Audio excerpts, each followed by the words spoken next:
Hello అండి అందరికీ. రాత్రి అన్నం మిగిలిపోతుందని పిల్లలు తినేదని పడేస్తూ ఉంటారు కదా, అలా లేకుండా ఇలా టమాటా రైస్ చేసుకుందాము. సూపర్గా ఉంటుందని మీరు కూడా ఒకసారి ట్రై చేయండి.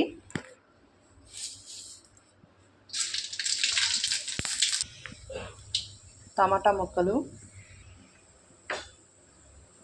పచ్చిమిరకాయలు, ఆనియన్స్, కొత్తిమీర ఇవన్నీ వేసి చేస్తున్నాను. సూపర్గా ఉంటుంది.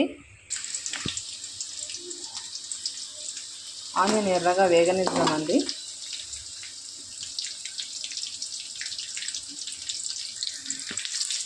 పచ్చిమిరపకాయలు వేసాను.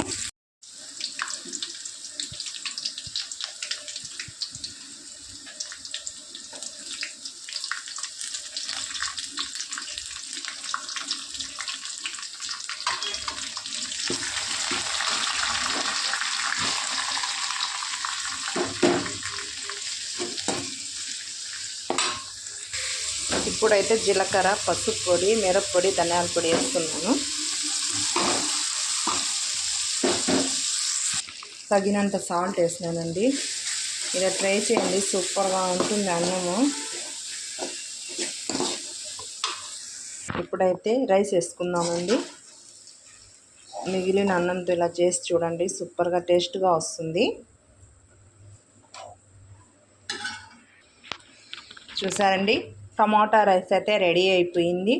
ఈ వీడియో కనుక నచ్చితే లైక్ చేయండి, షేర్ చేయండి, సబ్స్క్రైబ్ చేసుకోండి ఫ్రెండ్స్. మీరు ట్రై చేసి ఎలా వచ్చిందో కామెంట్ చేసేయండి. బాయ్.